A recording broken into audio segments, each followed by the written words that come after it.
Good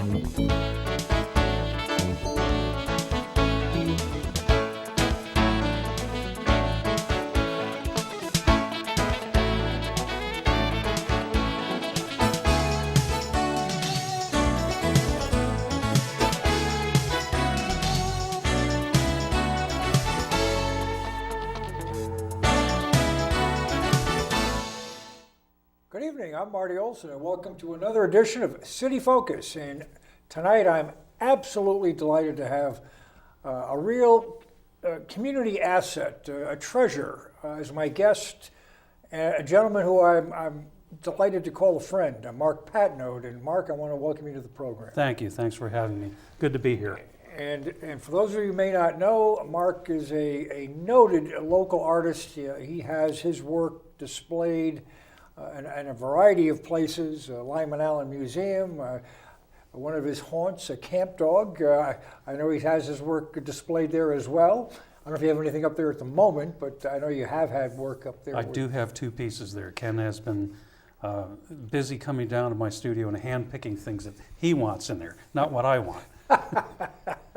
So you negotiate. Ken wins usually. So for folks, if you haven't met Mark, he's out and about in the community, and he's accessible, he's friendly, and if you have questions or thoughts, or if you've seen his work, I think if you take a moment to say hello and introduce yourself, that he'd appreciate that. And Matt, you're so popular, we've got what appears to be, we got a call, guys? No, I'll let you know. Okay, we had a green light going there. He'd be delighted to chat with you and talk to you about what he's doing. But before we get into what you are doing, why don't we just take a half a step back and let's kind of start at the beginning. And where did you grow up, and what did you do as a young fella? Well, thank you. That's an open forum. I'm happy to have that. I'll take advantage of it. Sure. My parents were both born and raised in Lake Placid, New York, so the name Patnode is found more in the upper quadrant of New York State, and New Hampshire and Vermont, up in that region. It's a French-Canadian name, much like my studio mate Roger Tremblay. His last name is Tremblay. You'll find that all through Canada. But Dad and Mom moved down to the Rockland County area of New York, and if you're familiar with that area. My mother grew up there. Okay, so you've got Nyack on one side and Tappan Zee or Tarrytown on the other side, separated by the Tappan Zee Bridge. And oh my word, what a brouhaha is going on about that bridge naming right now. There's a guy named Mann who's trying to get the name back to the original Tappan Zee name. Now it's known as the Cuomo Bridge, I think. I don't know how long that argument's going to go on. It's kind of entertaining. So anyway, I hail from Nyack, New York. That's where I grew up. And there are parallels between New London and Groton and Nyack and Tarrytown. They're separated by a bridge and a prominent river. So I feel very much at home here in New London. I landed here from a brief stint in California back in 1979. So when I was first introduced to the region, people showed me this thing called Captain's Walk, and I said, it's very nice, but where are the people? Where are the customers? So I had my first taste of New London back in '79, and I've lived in Salem briefly, and I had a house in Oakdale for a period of time. Lived in Groton. That's where I've done a lot of paintings of New London from, is the proximity that Groton afforded me. Well, that's interesting. My mother grew up in Piermont. Oh, I know where that is. Yep.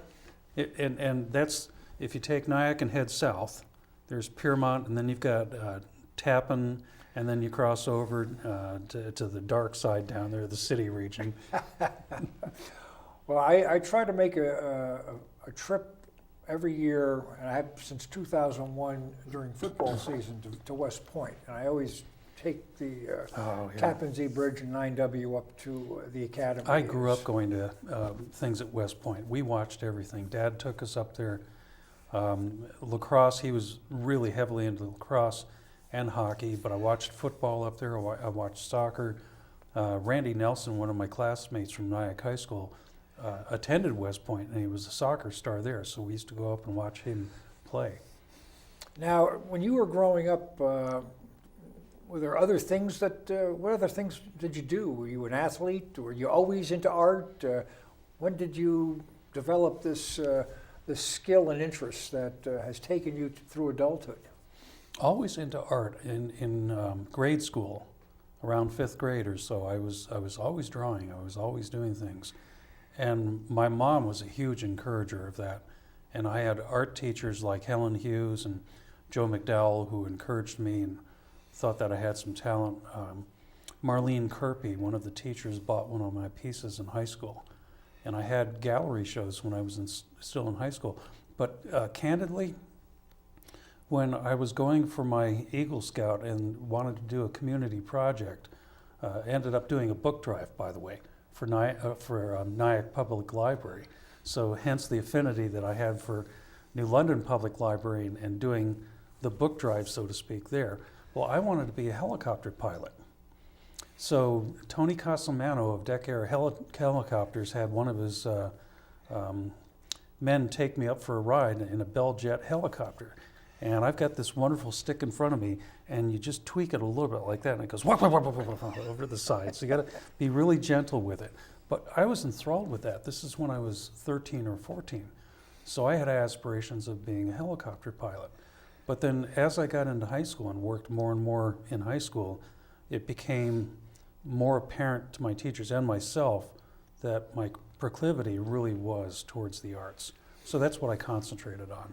And you went to college to study art at Purchase. Is that part of the New York State college system? It was Nelson Rockefeller's dream child. He wanted a college of the arts and the sciences. So Purchase College is very much different from Potsdam or Oswego or Geneseo or the other SUNY colleges, if you will, the university system. It is known as Purchase College, part of the SUNY system. So absolutely wonderful college. My dad said to me, you're going to get a Yale education at a New York State University price. And he was right, because they tapped a lot of people from Yale to come into Purchase. And that's a good story. That's good stuff. Thanks. Credit goes to my dad.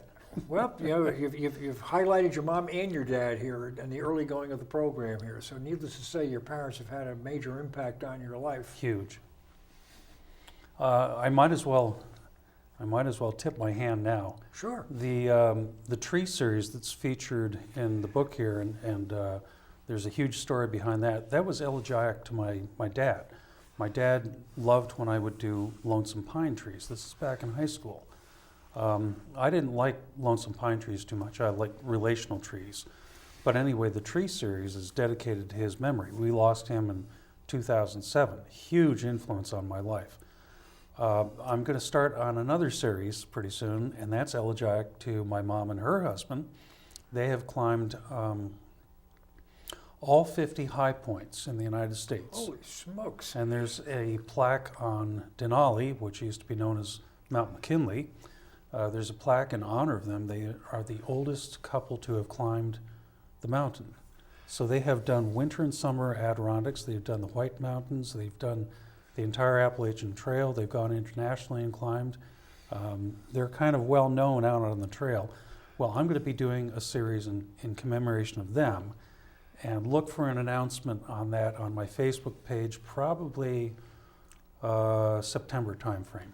Highlighting trees or highlighting mountains? What would be I'm going to keep that in the bag for now. Okay. But I would say let's watch for an announcement sometime in September. I got to keep the audience involved here. Well, and you do a good job. And Mark did bring a book that's been published, paintings by Mark Patnode, and Cultivating Illuminations. And I purchased this edition at SailFest last summer.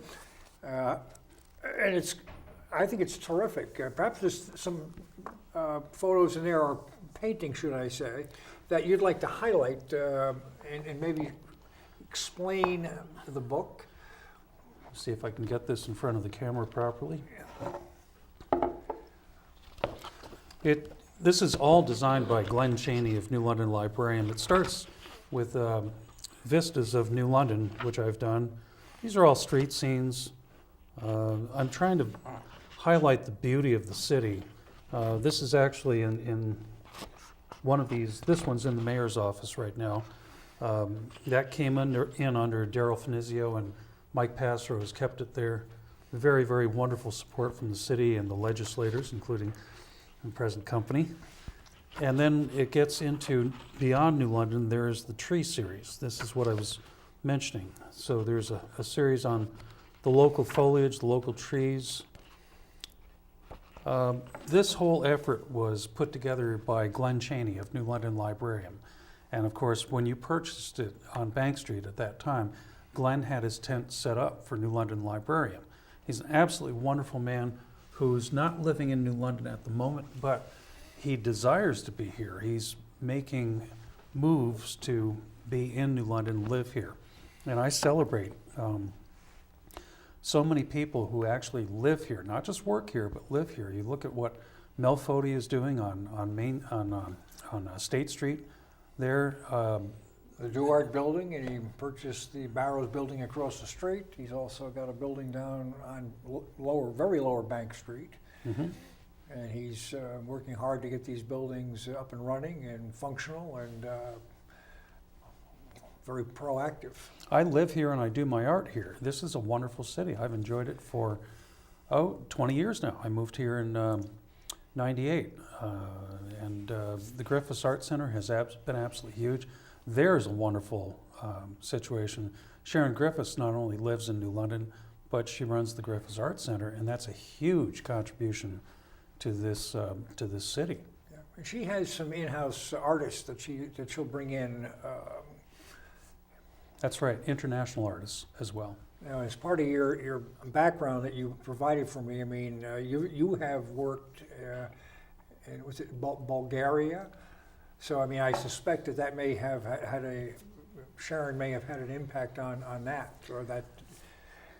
That's true, but largely it was Toby Griffiths, her husband, of the Griffiths and Orpheus Foundations, Okay. who combined sponsored my trip to Bulgaria. I was there for just short of a month and lived about 60 or 70 kilometers from the Greek border. I was in Sofia. Lubomir Levchev arranged for me, he's the poet laureate of Bulgaria, he arranged for me to have a show at the National Palace of Culture in Sofia. So I've gotten to see a good portion of the country, and I intend to go back. That's my intention. Maybe not this year, but hopefully 2019. So, bringing up the Griffiths Arts Center and Sharon and Toby Griffiths, what kind of an impact are they in other, because no one likes to think of itself as a little, as I think Claire Gordiani said, a hip little city, and with an art scene, and with what you do, perhaps you can share some of the nuances and some of the things that are going on that maybe the average Joe doesn't know or is not aware of. It's not in the paper that there's a lot of good stuff happening here. Absolutely fabulous things. Sharon is a community-minded individual. She arranged for my work to go into New London Library, and there are 2 new paintings that just went in a few days ago that are also featured in the book. She arranged not only for my work to go into the library, but she had my work in the window of her State Street studio in 1998 when I first moved here. And that was huge. I had just moved here, and here's one of my paintings in the window of her gallery. She works all through the community with all different members of the arts community, not just New London, but outreaching to other areas as well. She's heavily involved with Lyman Allen Museum and things there. But she also knows the community members. I'll give you, for instance, Steve and Jean Siegel. They're doing absolutely marvelous work with infrastructure in the city and with people in the city, and they help to connect people. You'll see on my Facebook site that Chris Goodenough is working on the Gray Man project. Well, somebody suggested to him that they contact me, and it's part of that whole network. I have suspicions of how it happened, but you'll see people working with each other. Suzanne Marieski will work with Sharon Griffiths. Sharon Griffiths will work with the mayor. She'll advise Mike Passero about certain things. And you just watch how the networking works. And it's not hard to figure out who's working with whom. And you've just mentioned a number of other community treasures. So Vinnie Scarano did most of the photographs for the book. I mean, he's absolutely instrumental to the fabric of the community. And we all know that the history of the recovery of Bank Street owes largely to hygienic and everything that's going on down there. And that's Vinnie and Jimmy Studfall. Absolutely.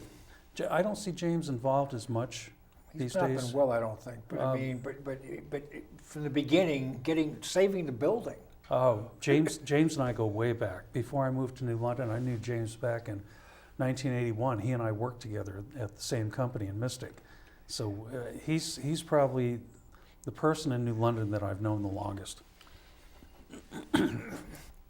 Well, you certainly interact with some of the movers and shakers of the folks that are making positive things happen in our community, and to me, it's an amazing how the Hygienic has become the hub of the art center of New London and perhaps even southeastern Connecticut. That's right. Where here you had a 24-hour diner that had closed and it was a hair's breadth from the wrecking ball. I told Steve and Gene Siegel just before my retirement dinner at Tony D's, which they attended. That was wonderful to see. I told them that my moniker right now is "It starts with the arts," and so that's my handle. And Steve said, "Can I borrow that?" I said, "Sure, absolutely." Well, when you think of, and I think this is important when there's something going on in New London, downtown New London.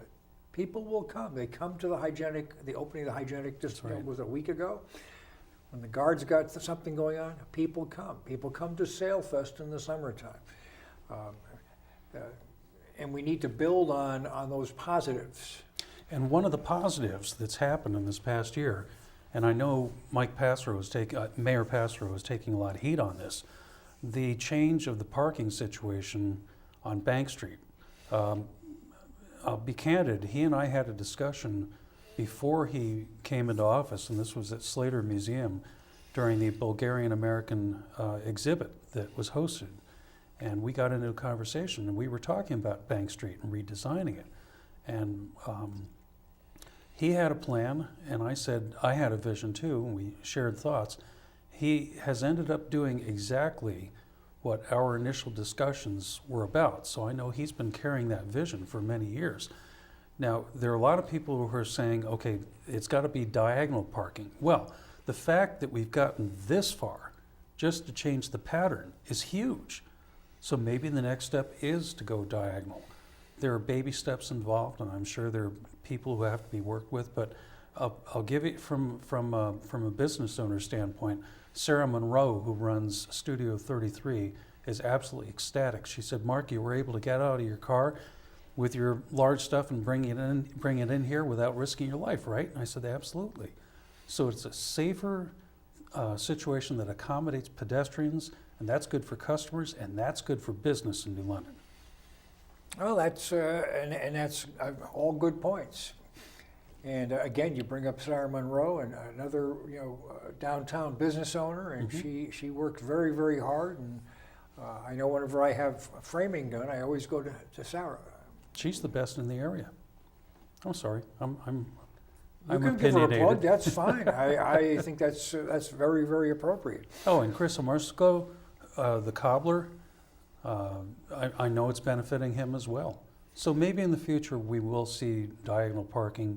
Maybe that's the next step. But for now, things are going in the right direction. Yeah. Well, diagonal parking is easy to get in, but backing back into traffic is not always as easy as it may look. That's right.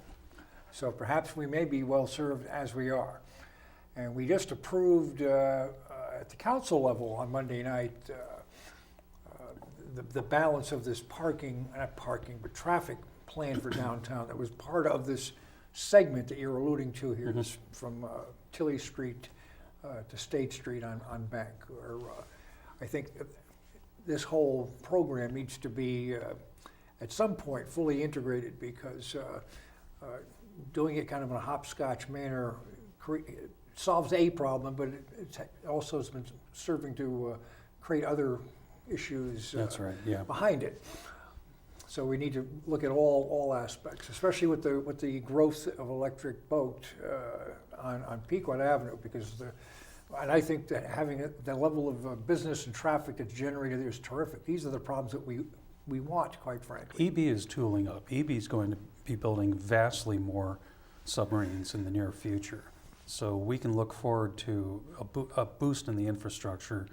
There are certain necessities that have to happen. But one of my pet peeves, and I got to put this on the table, Sure. is that on State Street, we need not only more businesses and more customers, but we need a better traffic pattern. And the most insidious thing that I've seen in this city to interfere with normalcy is there's a traffic light at the top of State Street.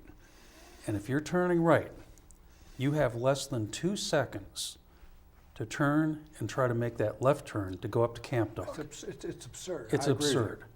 Absolutely nuts. And I don't know why you can't make a right turn on Red And there it's as well. and it's going to continue to kill businesses because no one has an exit point out of State Street. So who's going to drive on State Street? They know it's a dead end basically. You get up to the top, you can turn left just fine, but that's not where you want to go. You want to go to Tony D's. You want to go to Camp Dog. You want to go to other places. You want to head out, okay? So that traffic light has got to be changed. Otherwise, New London continues to be where it is. And I concur with that 110%. That's have you mentioned that to Passero, by the way? We've been talking about other things. He and I have been corresponding recently. The main thing I want to do is point out that he has a really tough job. He's surrounded by many issues. Everybody in a leadership position is.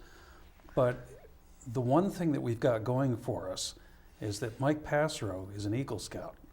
Eagle Scouts solve problems. Yeah, and that was something you mentioned at the top of the program. I mean, that you pursued an Eagle Scout. I'm assuming that you achieved Eagle Scout. I did. And for that, I wanted to say congratulations. Hey, thank you. I think that's terrific. I mean, that takes a lot of hard work and dedication, and I think it's terrific. Well, And my brother and I are each Eagle Scouts, and my 2 sisters are first class. So our mom and dad raised us to all be community-minded, community-involved, and achievers. That was something ingrained in us. Now, with your time and your efforts here and your paintings of New London, do you have an opportunity to see and or work with the community's youth to see New London perhaps the way you see it, or encourage our kids to take a brush and a blank sheet and express themselves? I want to do more of that. I'm a teaching artist with the Arts and Education Division of Connecticut Office of the Arts, and I work with hot schools. Hot schools are located in various parts of the state. Some of them require a 2-hour drive, and we've got 3 treasures in this community. One is Darren Wood of Flock Theater.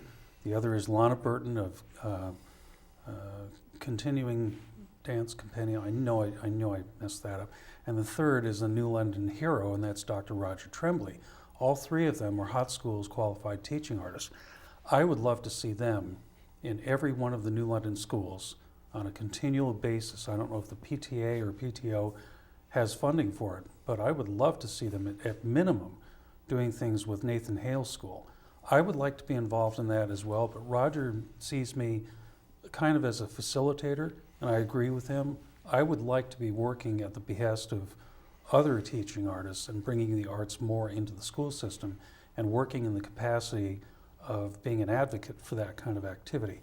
I see myself less and less in the classroom, mostly because I have an aspiration for getting others into it and growing the activities. Yeah. Now, just a quick aside, but when you mentioned Darren Wood and the Flock Theater, they have a new home, which is going to be the new Red Barn at Mitchell College on the Michael's Dairy. That's fabulous. Well, I'm sorry to see Michael's go away.